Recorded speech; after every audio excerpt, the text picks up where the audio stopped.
It will say recording in progress. I'm stoked we have Collin Henderson with us today. Master your mindset. I've had the opportunity to hear Collin speak numerous times and always get so much information. So if you aren't taking notes, you're a fool. Be ready to write because there's so much information. He's a Fortune 500 speaker. He's the author of 5 books and 2 journals. He conditions our team at Pacific mentally, and he mentally trains people all around the country. Had him on the B Minor and the X Factor podcast, and just, I'm not even going to give away some of these lines, but I was writing like crazy. And the one I see you got notes there. Eli's showing them. Pressure is a privilege. No one can read your mind, but they can read your body language. You can't control outcomes. The power of yet. Thoughts become things. Finding an anchor statement. So much information. Collin, thanks for joining us again today, man. Coach Smart, it's a pleasure. What's up, squad? We got the Grit Squad. We got Pacific. We got a lot of people. Max Hoops. I'm pumped to be here, man. This is great. Great day to be, just to get better. I love getting better. How about this as a little icebreaker? We're talking about basketball. Well, why don't you throw me out some goats? Let's start talking about goats. Maybe put the chat in the chat, or maybe come off of mute. Like, I want to see, like, what do y'all think? Michael Jordan, Tom Brady. MJ. Okay, MJ, TB, Brady, Tom Brady. They said T. Brady. Who else? Kobe. I saw Kobe. Kobe. Okay, we got Kobe. Lakers all-time great. Who?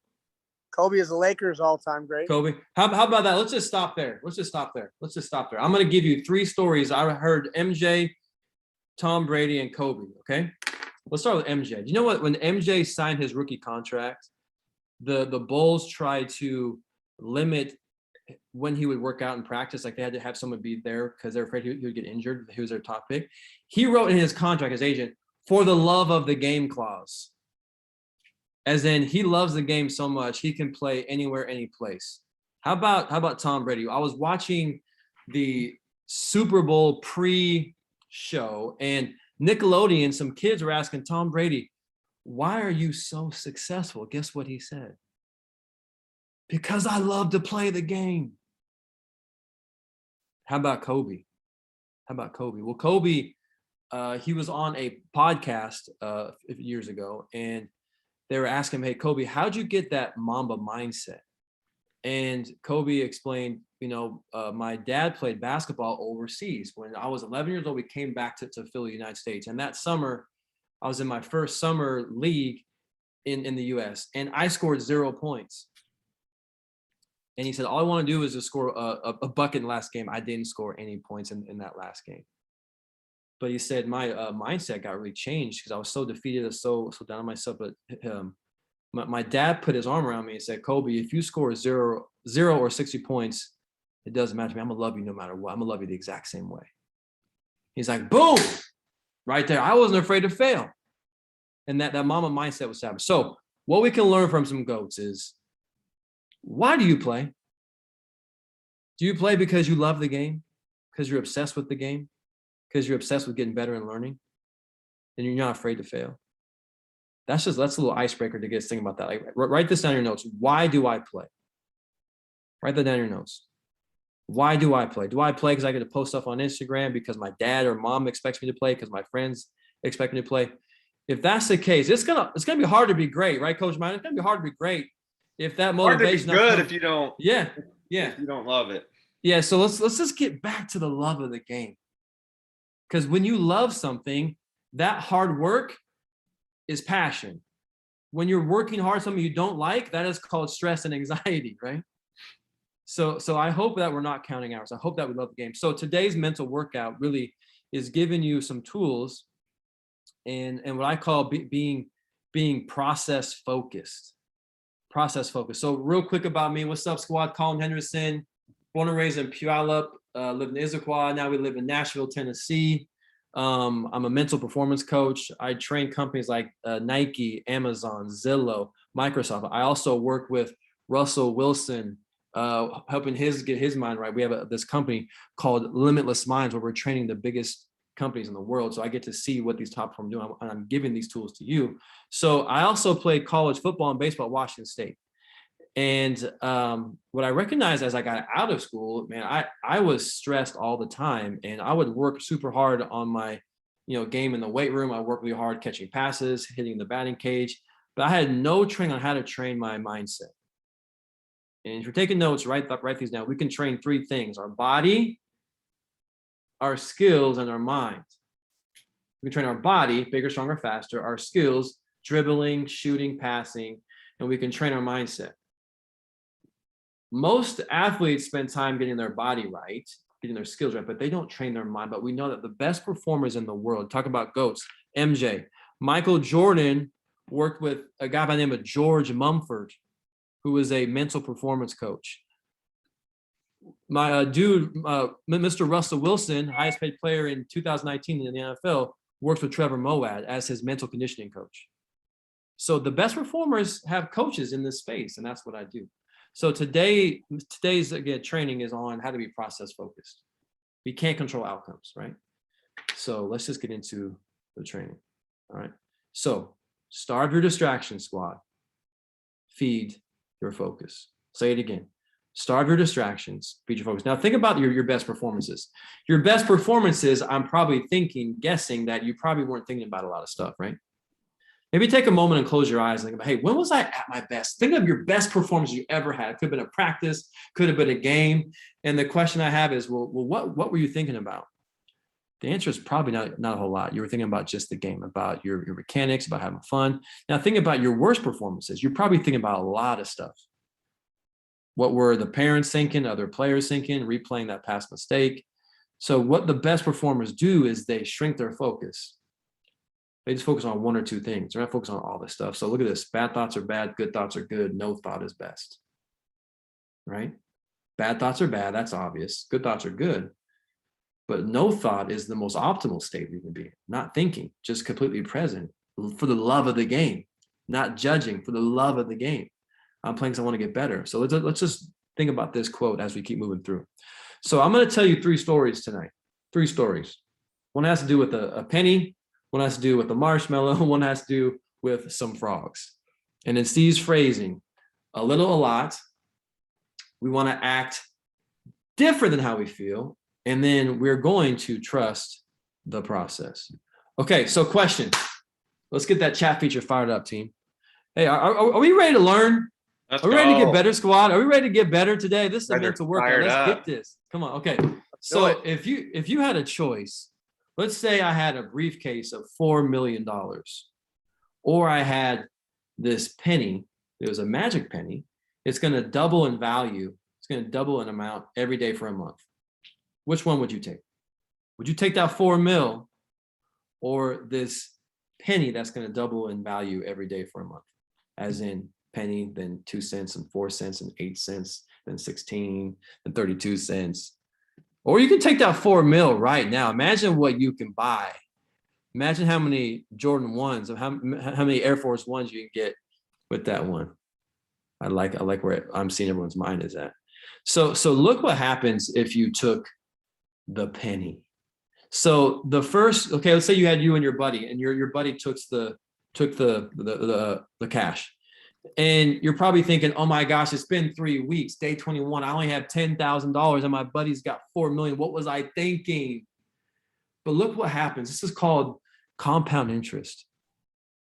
A little, a lot, not a lot, a little, a lot. It's going to just a little bit improvements over time. What happens is after 30 days, it's 5 mil. After 31 days, let's say it's a longer month, that's $10 million. So this is what we call the slight edge. Getting better, these daily behaviors, these daily habits are going to eventually compound. This is a law of success. So in your notes, I want you to write down a little, a lot, not a lot, a little. For example, let's imagine doing dishes. You have your plate, and then you take the plate and you put it in the sink.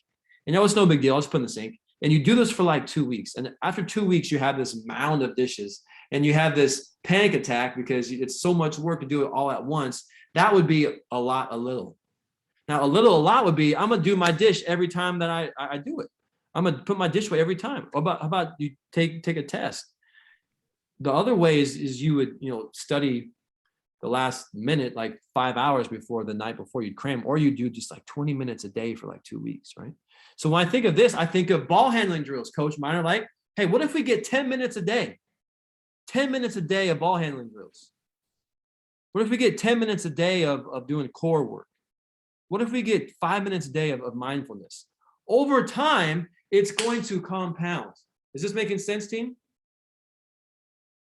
Instead of, let's just cram last minute, and ball handle or work on my offhand. No, let's do it every single day.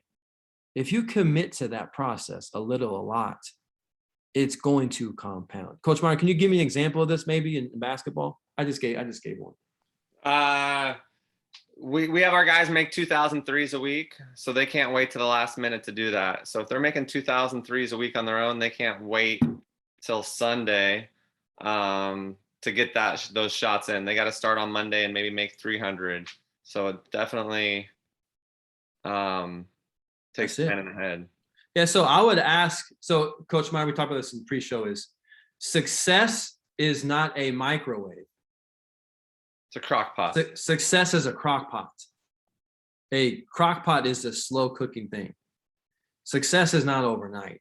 Success is these daily habits that we do over and over again. Repetition is the mother of mastery. So I would challenge you right now. What's 1 or 2 drills you can do every single day? Not for 2 hours, but for like 10 to 15 minutes. Or you can space it out however you want. Team, is that making sense? Let's pick 1 or 2 drills that we can do. Let's do it because we love it, because it's fun. We love getting better. Now, I'm going to teach you about the Marshmallow Experiment that was done in Stanford. So what they did is they had these young kids in a room and they put a marshmallow on a plate. And the scientists said, well, if you can wait 10 to 15 minutes, I'm going to come back and I'm going to give you 2 marshmallows. And they saw what would happen. So some kids couldn't wait and they would smash the marshmallow, while others could wait and they got an extra marshmallow. So the scientists tracked these groups for over 40 years. And what they found is the group that was able to delay gratification, had higher SAT scores. They were not using drugs. They were healthier. They could respond to stress better. They had better social skills. Delaying gratification. So do you need that gratification overnight? I need it right now. Amazon Prime. Coach Miner, we had to go to Blockbuster Video to rent movies, dog. Man, you had to plan ahead. You couldn't wait to the last minute and decide, I don't like this movie. I'm going to get something else off Netflix. You had to commit to it. I know. So this is kind of similar to that penny. This is called having a growth mindset. A growth mindset is like, I love growth. It's over time. I don't need it right now. I know that if I trust the process and if I can make these daily choices like hydration or eating the right foods or getting sleep, if I can delay gratification. So it's like this: sacrifice now, win long term, or take a shortcut now, you're going to suffer long term. Does that make sense? Absolutely. So we need to train our brain to do the hard things, to delay gratification. I don't need it right now. I can delay it. If you can delay gratification, that's mental toughness. That's what, to me, grit is all about, Coach Miner. Would you agree? Is delaying gratification. It's like, dude, I'm going to put in the work. Our society, though, Collin, is so much like the microwave mentality of, I want a lot of likes now rather than what's going to matter 5 years down the road. And I don't know about you, but a microwave, a Hot Pocket, it's always like cold in the middle. Oh, and it's also, but watch this. Something in a microwave is processed. It's not healthy. It's not good for you. Not as good for you as the vegetable. It's full of chemicals. So something in a crock pot is natural food that's going to be marinating. It's going to taste so much better if you have that patience to do that work. Delay gratification. Right, team? Love it. Is this making sense? All right. Okay, now I'm going to tell a story about how to trust the process. I like to tell the story about 2 frogs on a farm. One was Steve and one was Stacy. So they lived on a farm and had this pond, and every morning they'd watch Farmer Joe milk Betsy the cow. So they watch Farmer Joe every morning milk the cow, but they're like, man, dude, I'm tired of eating flies. It'd be so legit if we had the courage to hop off of this pond and go get some of that milk. It's been a hot summer. That milk looks really refreshing. So one day they had the courage to leave their lily pad and go get some milk.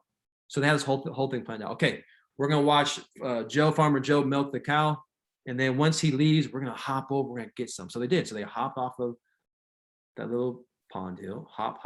There's that tin of milk ready to go. They jumped in the tin of the milk. And man, they started tasting milk. It was delicious. Once it hits your lips, it's so good.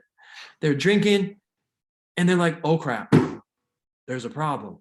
The milk was filled super high and they couldn't jump out. They couldn't have, the surface to jump out. So Steve is the ultimate pessimist. He's like, well, at least I'm going to die happy. I'm just going to give up and quit. So he took one last drink of milk, sunk to the bottom, goner. Where Stacy has grit. She's an optimist. It's like, I'm going to control what I can't control. I'm just going to keep swimming. I'm going to keep swimming. I'm going to keep swimming. I'm going to keep swimming. I'm going to keep swimming. So what happens when you churn milk, squad? What happens? What happens when you churn milk? Butter. It turns into butter. Was that Owen? Great job. Yes. Owen nailed it. It turns into butter. So she's able to transform her environment with her attitude, not the other way around. So let me ask you a question. Does your attitude, is it influenced by your environment, what people are doing, what is happening, the outcome? Does that influence your attitude? Or does your attitude influence the environment around you? Staying positive, working hard, great body language, trusting the process, maintaining hope, being a great teammate. I'll ask you again, does your environment dictate your attitude, whether you're winning or losing, how much playing time you get, whether you're hurt or healthy? Or does your attitude, how you show up, influence the environment around you? You see the difference here? Where the environment, influenced Steve to quit, where Stacy, her attitude changed the environment around her. So I like to ask people, are you a fountain or a drain? Are you a vitamin or a virus? With your attitude. But part of this whole story is about trust. Now look at this. There's a barrier to entry for a reason. It's supposed to be hard. It is. If it was easy, everybody would do it. And the separator is how you choose to respond. Can we read that hard stuff's going to happen? Things are going to get difficult. When things get difficult, team, you guys go like this. Everyone go palms up. Everyone go palms up like this. Go like this. You look over to your coach. Look over to the parents. The ref made a bad call, or you missed a shot in and out. You're like, what happened? It's supposed to go in. Or you go like this. Palms down. Hey, we good. Hey, I don't need my environment to influence my attitude. My attitude is going to influence my environment. Hey, everyone go palms down. Let's go. Palms down. Hey, we're good. But do you have a mantra, self-talk to keep going? And you know what phrase, Coach Meyer, I don't like? I don't like the phrase, the pursuit of happiness. That means, it means you don't have it. I like to say the pursuit is happiness. The chase. Like the stories I told you about MJ, Brady, Kobe, man, they loved the game and they loved getting better. They weren't afraid to fail. It wasn't about outcomes. We're talking crock pot, slow cooking. Okay, so what I want to teach y'all to do today, you notice I just moved to Nashville, so I've been saying y'all a lot. What's up, y'all? So I want to teach y'all to be a bamboo baller. Okay, I want you to be a bamboo baller. Why a bamboo baller? Here's why. Because the bamboo tree is pretty phenomenal. When it's planted in the ground, nothing grows above ground for like 5 years. But it's growing a strong foundation. It's growing root underground. People can't see it, but it's building that strong foundation. That's like success. And over 5 years, once 5 years hit, it sprouts to like 80 feet in like 6 weeks. You see what I'm saying? Crock pot. Trust the process. Keep showing up every day with your habits. Keep being a great teammate. Good things are going to come. You might not have it right now, but keep working hard. Good things are going to come. instant gratification. Easy is a trap. Easy is a trap. It's artificial. It's not real. Okay, so I'm going to break down clutch, slight edge, this thing called M3, process plan, control what you can't control. All right, so how would you define the word clutch, squad? Somebody unmute and tell us how you would define the word clutch. Yeah, come off and mute. Let's talk Say about something. Let's go. Performing under stress situations. Performing under stress. Okay, what else? Performing consistently well under stressful situations. Ooh, being consistent. Okay. Dame Lillard. Dame. Ooh, Dame time. I like when Dame hits like a 37-footer and just stares at the camera. What? Okay. So, and you know, to write this down. Clutch is doing what you normally can do when it matters most. Again, today's workout is being process focused. So we're going to make the main thing the main thing. So again, doing what you normally can do. We don't rise to the occasion. We fall to our training, how we prepare. You don't have to play above yourself when the moments get big, correct? You don't have to do something outside of your ability or what you've been doing. So I love Derek Jeter, and he has the most hits in the postseason history. Most hits in the World Series, in the postseason. But guess what? His batting average was exactly the same in preseason, during the regular season, and the postseason. He kept it the same. He stayed who he was. And then you look at Tiger Woods from 1998 to 2008, no one had that big of a run in golf. No one had that many championships, that many wins. But they looked at during that like 10-year run, you know, when he had a lead or if he was down by 2 strokes, he would always win on Sunday. So you'd play on Thursday, Friday, Saturday, Sunday. But they researched his scores. His scores were the same on Sunday as Saturday, as Friday, as Thursday. People got worse in his group on Sunday. He kept it the same. Same routine, same pre-shot plan, same focus. He didn't play above himself. He just trusted his training. Team, is that making sense? Do you ever get nervous? Do you ever psych yourself out for like a big game? You ever psych yourself out if you're in a new environment? Hey, make the main thing the main thing. Just do what you do. Do what we do. Just trust the process. I don't have to change who I am for this moment, right? I don't have to change who I am. Just be myself. Okay, here's an example of like, if we can stay consistent, what's going to happen? So this is a breakdown of score average. This was a 2019 and 20. The number 1 ranked player to the number 12. The difference between number 1 and number 10 was less than 1 stroke. Less than 1 stroke. Okay. But look at the money difference in a major, 1 to 12. $250,000 versus $2 million. Just 1 stroke. Now here's anybody play baseball out there? Anyone play baseball? Okay. So in the major leagues, if you have 500 at bats, what's the difference between a 300 hitter and a 200 hitter?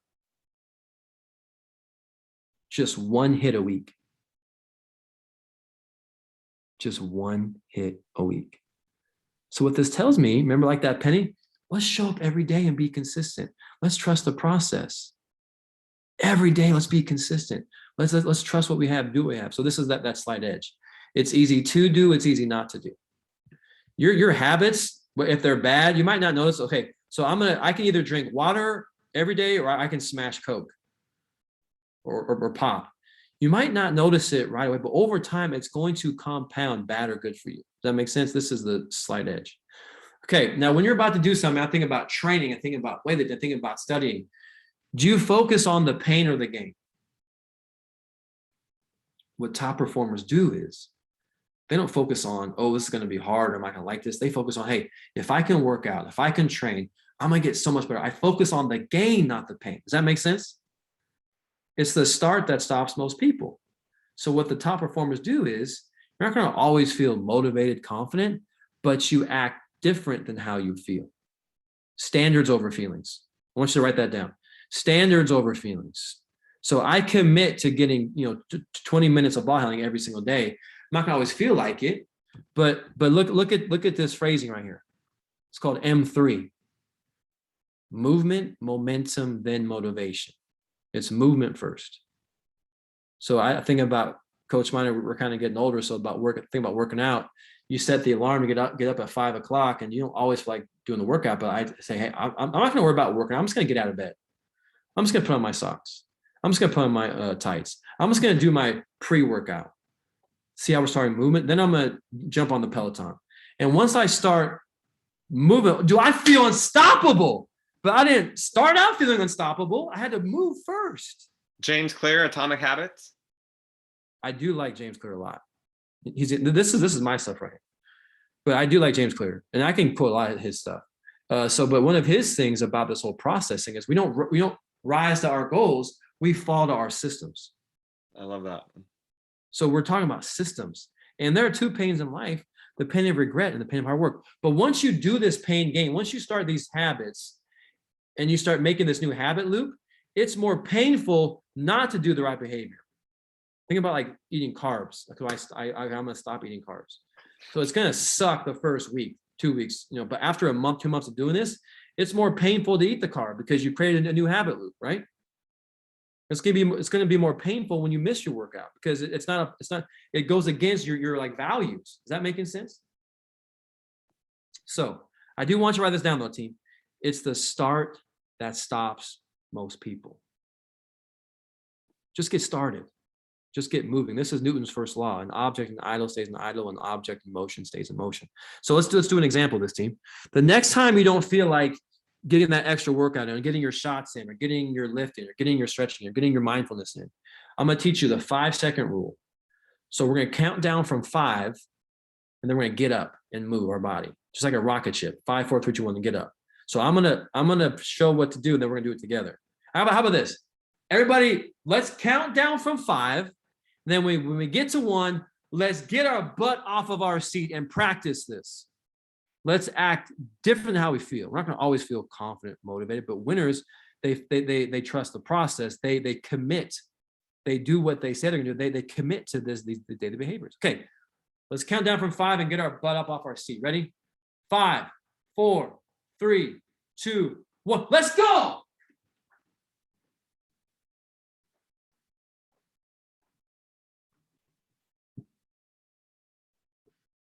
Let's go, squad. Act different than how you feel. You're not going to always feel confident on that court. But let's have big body language. Let's use championship language. Let's attack. Movement is going to be your best friend. Does that make sense? Because watch this. The longer you wait, you add weight. Does that make sense? Everyone go like this with me. Put your hand on your shoulder like this. The longer you wait, you add weight. Let's have a bias for action. Okay, habits and routines of excellence.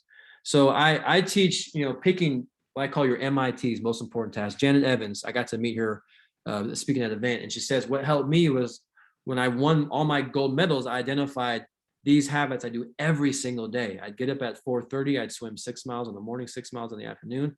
I'd do a half-hour push-ups, pull-ups, sit-ups. When she was 17 years old, she was 5'4", super small. She set a world record.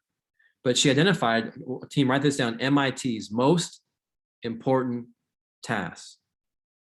That if you did nothing else but those 3 habits, you'd won the day.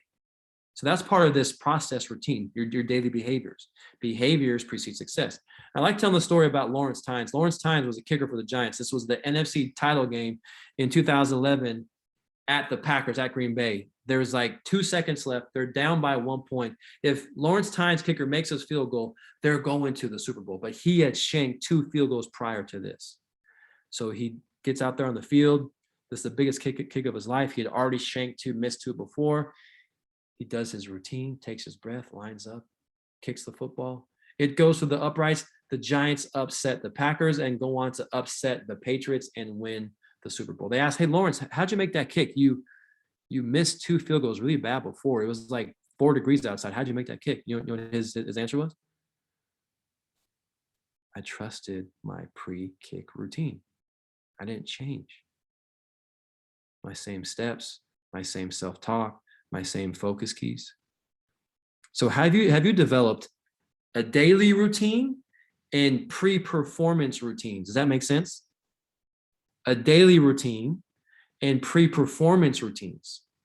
So you're going to pick 3 habits you do every day. Maybe it's get 8 hours of sleep. Maybe it's hydrate. Maybe it's extra shooting ball hand, whatever it is for you, aside from practice with your teammates. Is that making sense? And then we want you to come up with this. What are your pre-performance routines? Keep these the same. Keep these the same. Process, Coach Miner, process. If we're playing a D1 team on the road, or we're playing like a low-level team, we keep the process the same. Same preparation. Same preparation, but same routine. So your pregame playlist, how you warm up and stretch, same tights, same shoes, same socks, same warm-up routine. Is this making sense? Because that pre-performance routine creates a sense of comfort and calm for your mind. Is that making sense? Yes, So you actually write it out. You would actually design this. Okay, how I'm gonna do these 3 things every day, write them down, and how I, pre-game or in game, I do these certain things every time. So when I get into these big moments, again, does your environment dictate your attitude, or does your attitude and your process dictate your environment? Does that make sense? So we say focus on the process, not the pressure. Focus on the process, your routines, not the prize. Okay. And we're wrapping this up here. Are we learning something so far? Are we getting better, squad? So this is another thing we say is just focus on the root, not the fruit. Be a bamboo baller. Focus on the root. You can't control the fruit. So if you want to screenshot this, please do. This would be kind of your homework, okay? This would be your homework. Is you get out your journal and you would write down some daily, weekly, monthly action goals, where I call them your MITs, most important tasks. What gear are you going to wear? Keep them the same. What's your morning routine? What's your warm-up process? What's your pre-play process? What's your post-game? What's your evening routine? And I would say this is kind of next level. So this is only for people who want to be like exceptional. If you want to be average, this isn't for you. Why is Tom Brady still playing at 44? Because he does this. This is what he does. He has a process and he loves it. He loves this process. It's not just outcomes. The journey is the reward, not the outcome. I'll say it again. The journey and the process is the reward. But when you have these set up, team, look at this. When you have this set up, you avoid what is called decision fatigue. Who wants to chime in? Who can help me? Who can define, what does that phrasing mean? Decision fatigue. What does that mean?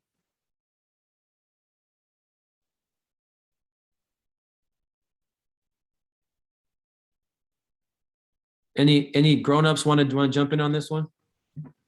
Yeah, if you burn too much energy trying to make a decision, you lose momentum on the thing you were deciding about. So if you're spending all your time figuring out which one of your awesome pair of Nikes you're going to wear, instead of just wearing the same ones every day, then you're taking time out of your day that you can't be spending on thinking about your game or your prep routine. Yeah. So look at this. That's perfect. Write this down. The best focus on less, not more. How simple is that?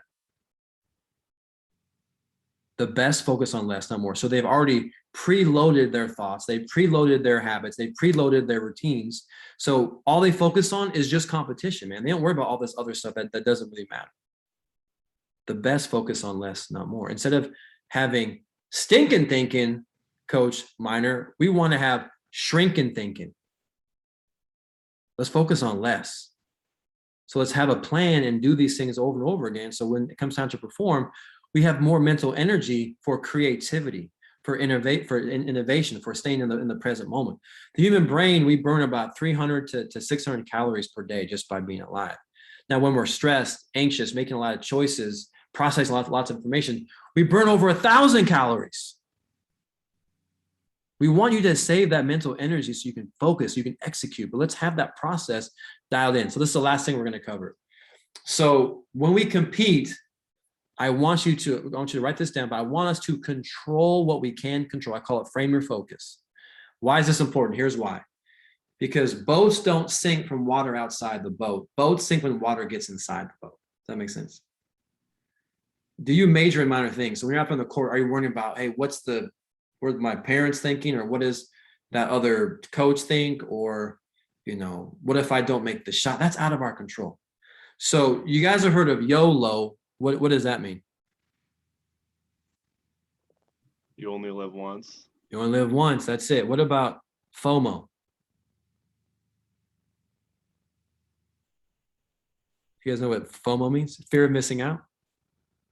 Okay. I want you to write down a new acronym. And I learned this acronym from Dr. Michael Gervais. He's the performance psychologist for the Seattle Seahawks. And he says this acronym, FOPO is an epidemic. Coach Miner, do you know what that stands for? Fear of other people's opinions. Fear of other people's opinions. Fear of other people's opinions. So you're not able to be creative and fully present and to execute at the highest level and on the court because you're worried about what other people think. Here's the truth, team. We can't control what people think about us, right? So here's the drill we're going to do is you take out a clean piece of paper and you make a box in the middle of that piece of paper. And on the outside of that frame, think about a frame picture. On the outside of that frame is you're going to write down things that you can't control. Let's just come off a new team. Let's just write out, what are things that we can't control? The weather. The weather. What else? The outcome. I love that. We can't control. Once that ball leaves your hand, you can't control if it goes in or not. But how is your footwork? How is your focus? How's your mechanics? How is your trust? That's all we can control, right? How about the referee? The ref. What else? Things that we can't control. You're a coach. The competition, time. Yeah. What else? Past, future. What else? You guys, you see what I'm saying? So we would identify what are things that we're stressing over there that we can't control. Why would you do that to yourself? That's zapping your focus. That's zapping your energy. Now let's do the drill. Frame your focus. Stay in your frame. What's in your control? Just start throwing out stuff. Working hard. Hard work. That's in your control. What else? How I play. We got two people at one time. Maybe say that again. Your attitude. Your attitude, 100%. Body language. How about this one? Self-talk. How you speak to yourself. Most important task. That's it. MIT. Effort. Your effort. Yes, that's in your control. Stay in your frame. Hey, what's in my control? Do you see this drill, team? So I have athletes make this and I have them put it in a frame and they look at it. So we're going to stay in our frame. We're not going to burn precious mental energy by worrying about things that we can't control. We're going to stay in our frame and lock in on our body language. So I usually teach what I call it the ACE. Chase the ACE. Attitude, concentration, effort. Those three things are in our control. Your attitude, being a great teammate, body language, how you concentrate, staying in the present moment, focusing, locking in, effort, how hard you work. If all you focus on is those three things, your attitude, how you concentrate, or your focus and your effort, man, you're going to do so much better. You're not going to waste mental energy on things that you can't control that are zapping your energy. Correct? All right, team. Great job today. How was that mental workout? Was that good for you? So, in summary, let's identify these small habits that we're going to do. Remember, easy is a trap. Do you seek instant gratification or can you persevere? But do you have what I call a grit reminder? We're talking about team grit. So maybe set some goals. Have a vision board. I have like a vision thing on my phone that I look at.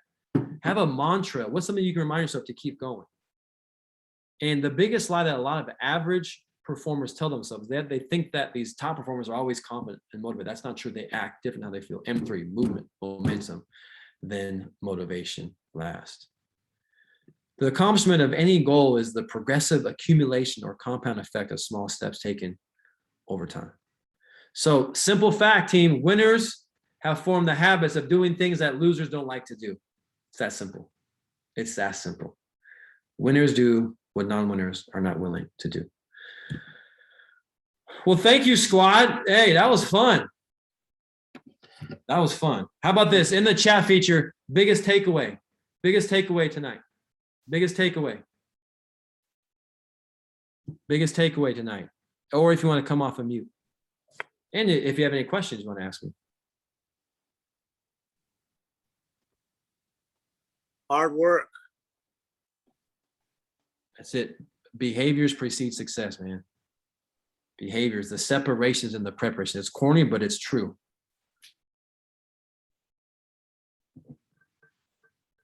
We got control what you can't control. We got MITs.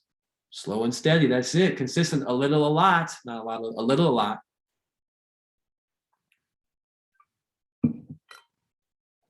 What else? Hey, I see you, Eli. Starve your distractions. Get some.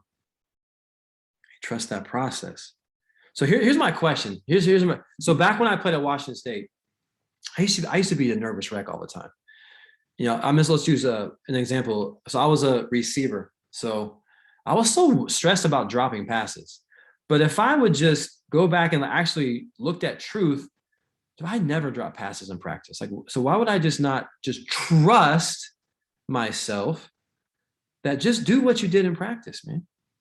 Just trust what you did in practice. Clutch is doing what you normally can do. So I want to say, why do you practice so hard if you don't trust? I want you to write down the word trust and circle it 5 times. Trust. Why you put in that work if you don't trust, Coach Miner? You put in that work so you can trust and just let go of the outcome. Just trust yourself. So much stuff there. Process, not pressure. Good job, Russell. Collin, appreciate you, man. That was awesome. Thanks for being here, you guys. Appreciate you. Definitely look forward to seeing the grit guys this week. Let's get better. Let's go. You can't write on your shoes, trust the process, and then not show up at practice.